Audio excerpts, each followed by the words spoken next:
I wanted to bring your attention to the fact that what we have, folks, is we have a system of our elections that is controlled not only just by the DNC, but also by our media.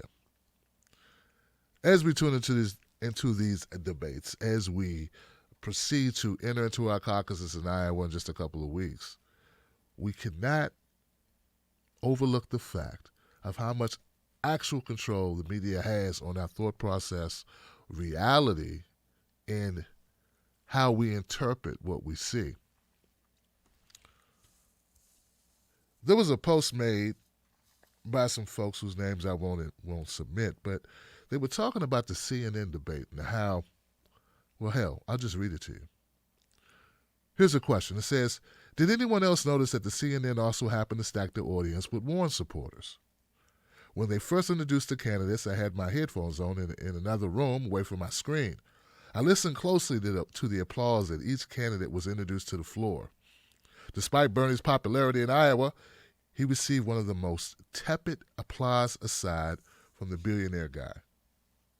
When Warren was introduced, the crowd got louder than for anyone else. So just who is in that audience, guys?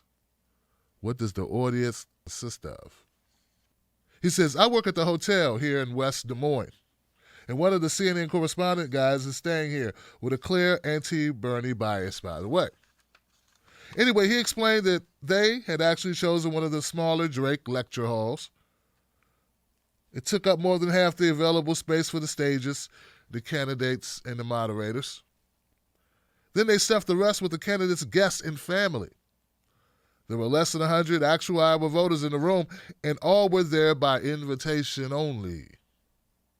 Guess who did the inviting? No, seriously, guess. Who invited most of the people that were there, that were present, other than the moderators, the candidates, and the candidates' friends or family or whatever? Well, if you guessed the rich and privileged, you win. They wanted to avoid what happened at a couple of the last debates, which were voter-heavy, and applauded longest and loudest for Bernie Sanders.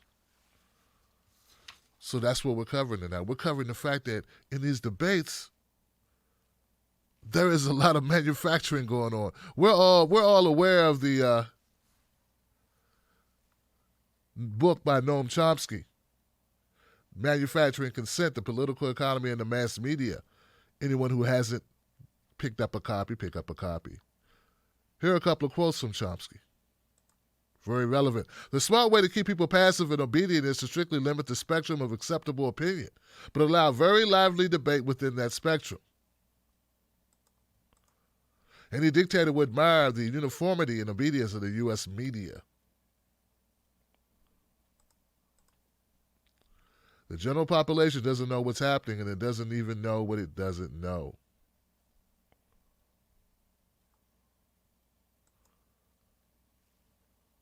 Check out the CNN debate and how it's structured.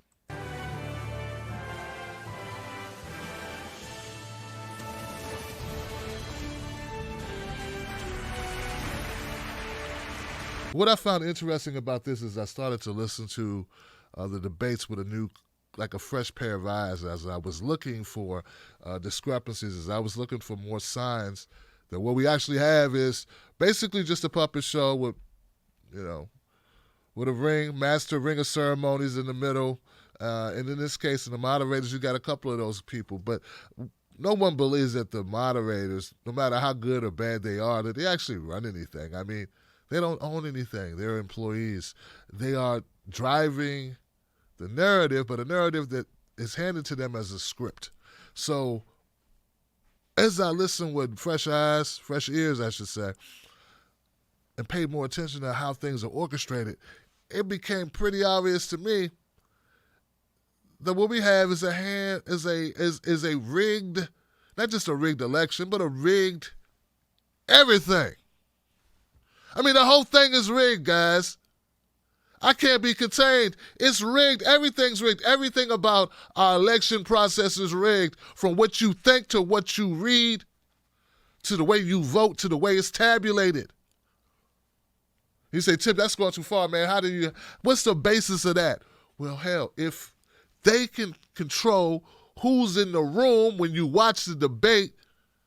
And we all know human nature is to react based on the reactions of others.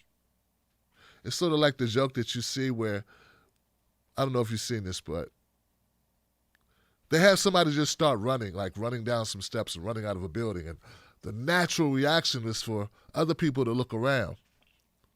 They see one or two people. They see one person run, it's one thing. But if a couple more people run for no apparent reason, you don't even have to know what they're running for. People who don't know what's going on, they just know the thing to do is to run.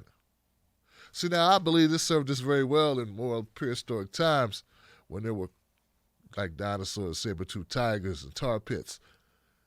You ain't had no time to read, like to wait for your email or for somebody to text you to run before you get eaten. They call it fight or flight. Well, I think the same thing happens when you're watching a debate. Most of the audience is there for a particular candidate. They're clapping. And you're thinking, wow, I must be stupid because that must have been a great answer. I mean, not everyone will have the awareness of mind or even the knowledge to know if this was a good answer, a bad answer, or what. So the reaction to a studio audience of a live event, and not just a live event, but a debate, an election debate, that's serious stuff. And it happens all the time. Do you really think they're leaving it up to chance who's in the room? No, they're not. They're putting bodies in the room. They're putting us together, as a salesman's term. They're building your consent. They are leading you down a certain road of thinking. And it happens all the time. So now, when we look at the debate at CNN, the most recent one, the one that just occurred, where Bernie Sanders and Elizabeth Warren, that was all manufactured. That's right, Johnson. It was all put together. It was done at the behest of Elizabeth Warren. Obviously, it was done at the behest of Elizabeth Warren. Move on from the fossil-dependent economy we live in today. But you guys, this is let's now turn to an issue that's come up in the last 48 hours. Senator Sanders, CNN reported yesterday that, and Senator Warren confirmed in a statement that in 2018 you told her that you did not believe that a woman could win the election. Why did you say that? Well, as a matter of fact, I didn't say it. And I don't want to waste a whole lot of time on this because this is what Donald Trump and maybe some of the media want. Anybody knows me, knows that it's incomprehensible that I would think that a woman could not be president. Why did you say that? Well, as a matter of fact, I didn't say it. And I don't want to waste a whole lot of time on this because this is what Donald Trump and maybe some of the media want. Anybody knows me, knows that it's incomprehensible that I would think that a woman could not be president of the United States. Go to YouTube today. There's some video of me 30 years ago talking about how a woman could become president of the United States. In 2015, I deferred, in fact, to Senator Warren. There was a movement to draft Senator Warren to run for president. And you know what? I stayed back. Senator Warren decided not to run, and I did run afterwards. Hillary Clinton won the popular vote by 3 million votes. How could anybody in a million years not believe that a woman could become president of the United States? And let me be very clear. If any of the women on this stage or any of the men on this stage win the nomination, I hope that's not the case. I hope it's me. But if they do, I will do everything in my power to make sure that they are elected in order to defeat the most dangerous president in the history of our country. So Senator Sanders, I do want to be clear here. You're saying that you never told Senator Warren that a woman could not win the election. That is correct. Senator Warren, what did you think when Senator Sanders told you a woman could not win the election? I disagreed. Bernie is my friend, and I am not here to try to fight with Bernie. But look, this question about whether or not a woman can be president has been raised, and it's time for us to attack it head on. And I think the best way to talk about who can win is by looking at people's winning record. So, can a woman beat Donald Trump? Look at the men on this stage. Collectively, they have lost 10 elections. The only people on this stage who have won every single election that they've been in are the women, Amy and me. So true.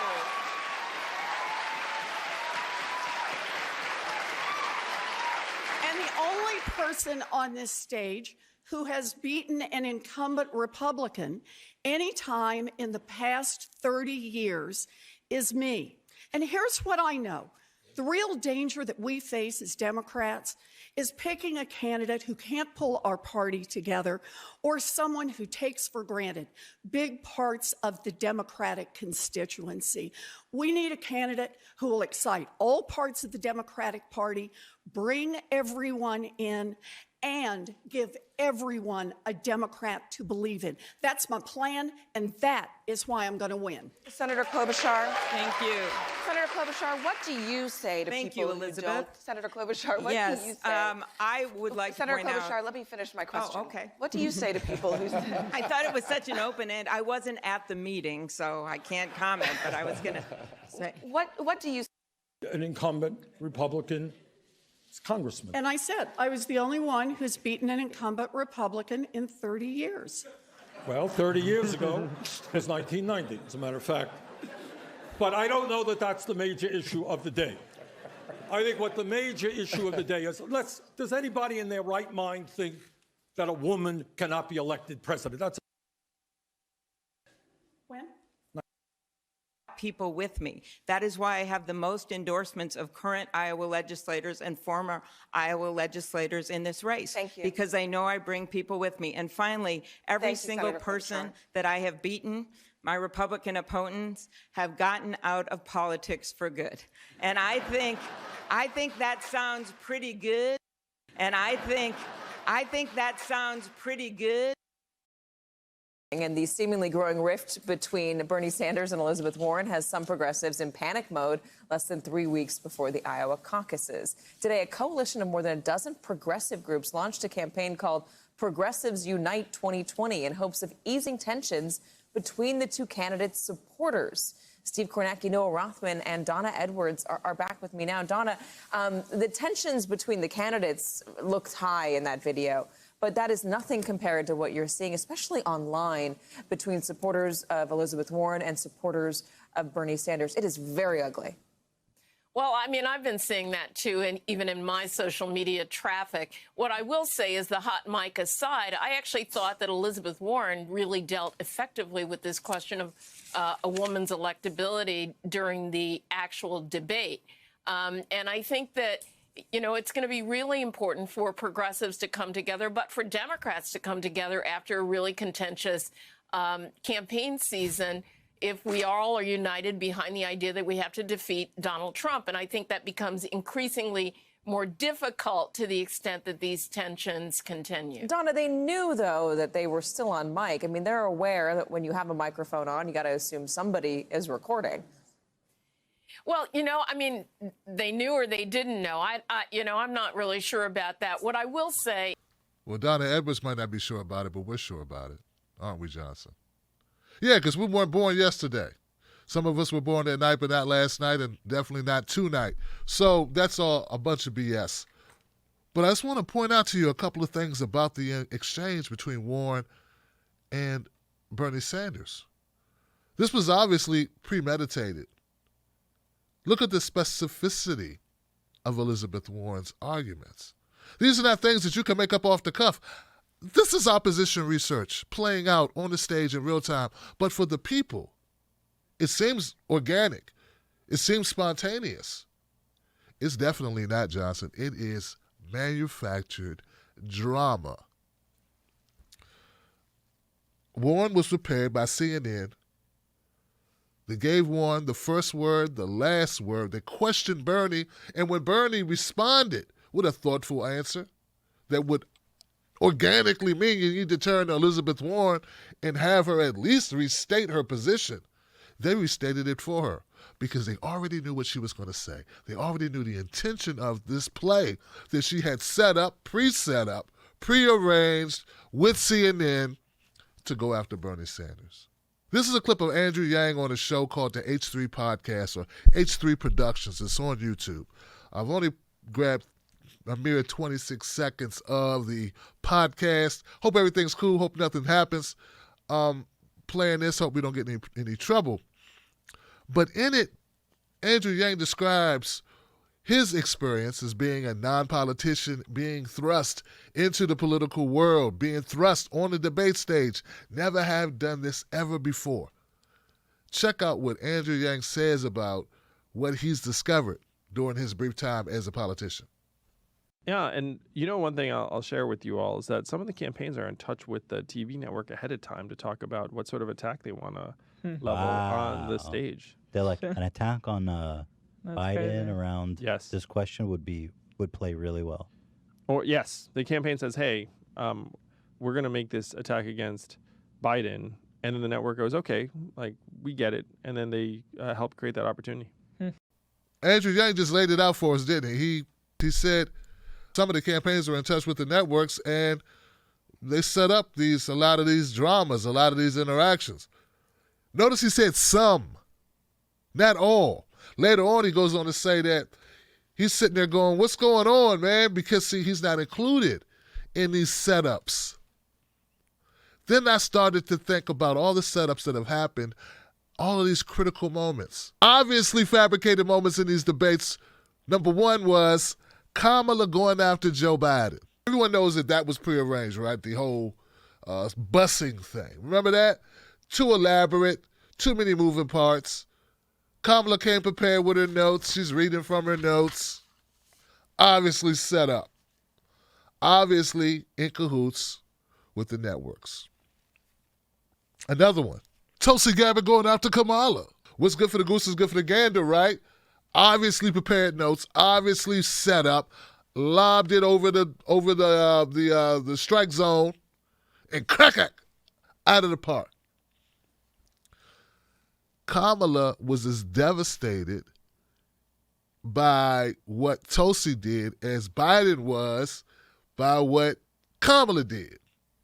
And everybody felt okay about it. It's a wash because it's a comeuppance because of what Kamala did. But the point is not about who you like. The point is about the manufacturing of thought. The reality show nature of the debates, which is not just the reality show it's not just about the debates themselves. It's about what you're thinking as you cut off that damn box. It's about the taste that leaves in your mouth about each candidate and how that impacts your vote. Number 3, Warren going after Pete. That was planned. That was planned. It had to be. Hell, I don't think Warren just came up with that on her own. At the time, they may have came up with it on their own, but they were already telegraphed they were going to use it. Hence, Nina Turner had a shirt on in the spin room that said Pete's Wine Cave. Cute shirts, but obviously it took time to print those. I don't think it wasn't handwritten. It was a freaking screen printed t-shirt. Next. Last one, of course, is Warren going after Bernie Sanders. This was not some organic, natural thing. This was all planned. So a lot of us know this, right? Tim, we already know. But are you thinking about the far-reaching implications of what they are doing and how it impacts people who aren't like you, who aren't like I, who don't eat and sleep? Like anyone who watches the Tim Black Show for any length of time, or you've been around for a while, and not just me, there's other people, but you are a consumer. You're a person who's peeking behind the curtains. You know that the emperor has no clothes. You know that the system's jacked up. But the average person watching may have an inkling, but do they really understand how comprehensive and robust the grift is? They're looking out for pickpockets. They don't know it's a scam everywhere. They think it's just some guy running up trying to get their wallet. Meanwhile, it's like Rudy Piper Roddy Piper with the glasses from They, and you look around and you see that everybody, or mostly everybody's an alien. That's our media. That's our election system. That's this whole process. In a nutshell, we are being played from bale to bale. Not just at the ballot box, not just in the counting, not just in the postmortem where they spin the articles about what happened and why it happened and try to own the narrative about what we should take away from it. But we're talking about from the very beginning. We're talking about the inception. That's what I'm talking about. They rig everything. This is how you rig it all. You rig the debates. You rig the coverage of the debates. You rig the audiences at the debates. You rig the questions of the debates. You rig the conversations after the debates. You rig the entire process. All of it. All of it. Bought, sold, paid for.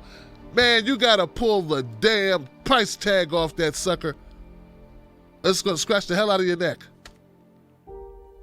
It should say CNN. Your ballot. It should say CNN or MSNBC or Politico or something. Then it goes a little bit further than that. Something we talk about, but I don't know if it gets talked about enough. Not just the debate crowds, but the big entities that create the stories, who write the stories. They're so big, they write the story, and then what happens? Smaller or more tentacles pick up the story and basically repost the same story. I mean, there's very little unique writing being done in the digital space. What's happening is someone like CNN puts out an article. Politico picks up the article, puts out basically the same article with slight differences. Slate picks up the same article that CNN puts out and does the same thing. Daily Beast does the same thing. 538 does the same thing. Everybody does the same thing. Huffington Post does the same thing. Very little alterations, typically the same storyline, the same narrative. What did Noam Chomsky say? It was this one. The smart way to keep people passive and obedient is strictly limit the spectrum of acceptable opinion, but allow very lively debate within that spectrum. That is what we deal with. That's what they do. By having the narrative be one thing, having that story, that article be one thing, and then having 100 different entities reprint basically with author changes at the top, maybe a line or two different, and they're running the same story, guys. It's the same narrative. It's the same spin. And it's not just about that. It's about the mind of the readers, the people who consume it. Real story, true story. I'm not going to name the person, but I was on Twitter maybe a couple months ago getting in a back and forth with a person who calls himself an independent media person. Okay? He's on the right, I'm on the left. We never really spoken. It's what it is. But here's the thing. This is what's interesting. He has a website. And during our conversation, he took a shot at me about something. Oh, he says, you think you're big and bad because you got 100,000 subscribers on YouTube. He has about 50, okay? So, whatever. And our footprint is totally different. But he said, I got a website, and on my website, I get 1 million hits a day. His people probably think that's very impressive, but when I looked at his website, I realized he wasn't creating any new content. He was just taking content that was already out there and putting it on his website. I couldn't find a single article that he had written himself. Now, I don't know if he exaggerated the amount of traffic he gets. He probably did. I mean, he is a jackass, but that's not the point, Johnson. The point is, he's basically just a reseller of information and getting a cut from Google clicks for regurgitating and reposting, literally reposting other people's work. He's just another cog in the wheel of perpetuating any type of narrative spun by the conservative media, Breitbart, The Blaze, or whatever, whoever wrote it, Fox News, whoever he got it from. But it's not even him. But he was taking bows as if that meant something. Because in the toxic media landscape that we have here in America, it is something. It's typical. It's normal. He had no shame in his game to stick out his chest and compare his show which is basically regurgitation of whatever talking point given to him by Fox News, to a show that is always original, unscripted. And his people did not give a shit. His people were fine with that. Now, I don't bring that up to take his shots at the guy. Most people, 99% of you, have no idea who I'm talking about, and I want to keep it that way, Johnson. Frankly, I don't want to do advertising for the guy. I don't think he's a genuine. I don't think he's a good actor. I don't think he's sincere. I don't think he's honest. I think he's just a guy who wants to make money. We got enough of those. But the point is solid. Their whole goal is to regurgitate a narrative handed down by a bigger entity and to eat at the trough. I don't think every person knows this. I think a lot of us know it. I don't think we all know it. So what have we learned today? We learned, and what have we relearned? Once you know something, you can't unknow it, right? But sometimes it can get dull in the brain, right? We know every time we watch a debate, this is just an action play. This is just a reenactment. Of course, there may be some moments where, of authenticity, but typically those moments are fewer and smaller in between. I mean, you only get 30 seconds to respond anyway, maybe 45 if you're lucky. They cut you off just to keep the conversation compact. The most impressive thing is how a person reacts to a scripted play, a prearranged scene, coordinated between the entity hosting the event and whatever political campaign has the muscle or has the ear of that media outlet. Anyone you see manufacturing these moments is working with the media to some extent. I don't think Andrew Yang is working with the media, and I don't tell you that to say Andrew's a great guy, but he is truly an outsider. Or he wouldn't be telling you what's going on with the inside. He's the one who said, these people don't even look like they look. They all got kicked on makeup. That's not them. That's not this person. Amy doesn't look like that. That's not Elizabeth Warren without the makeup. That's not how she showed up. That's kind of, okay. Guys, too, I'm sure. For all we know, Joe Biden may have got plastic surgery in the green room. But the point is, this is what's happening in the debates. So they're not only manufacturing the debates, they're manufacturing the audiences. They're bussing people in. They're not including voters from the actual state that they're in. Right? Everything is built up to make you feel a certain kind of way, to give you a certain type of thought. And it's time that I'm telling you this, I don't know how we defeat it, but if we know it, not unlike Roddy Piper in the movie They Live, we got a chance. We have a chance. Not unlike Neo in The Matrix. How about that one? For some of you kids. Or is that still too old for some of you Generation Zs or whatever? Forget the movie references. If we know it, if we know that we're being put together, if we know this is all a staged act, the least we can do is cut it off. And if you don't cut it off and you got to watch it and you got to consume it, at least you know bullshit when you hear it. Oh, there you go. My name is Tim Black. You're now tuned into the most watched Black independent media news network in the country. We cover politics, we cover pop culture, we cover whatever matters in your world. If it goes down, I'm covering it. We do a show, live show, Monday, Tuesdays, Thursdays, Fridays. Friday nights, we got what? A call-in show. Anybody can call in. Throughout the week, we put out little clips, short clips of important news. You don't want to miss it. Stay on top of your news. Go with a reliable source. I'm there for you. TBTV, this is where it's at. Subscribe today and remember, Don't you let nobody take your cornbread. Johnson. By popular demand, Johnson is here. I have new Johnson designs in my shop. If you want to pick them up, check them out. They are hilarious, they are revolutionary, and they're all Johnson. You're going to love them, man. Check them out. Both parties suck, Johnson.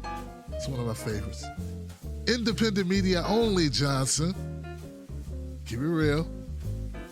We are all Johnson. We are. We're one big community, guys. Go check it out. Independent media only. Johnson's in the house. Both parties suck, Johnson. We are here. They got a special going on right now. Free shipping. Get it today. Wolfpack.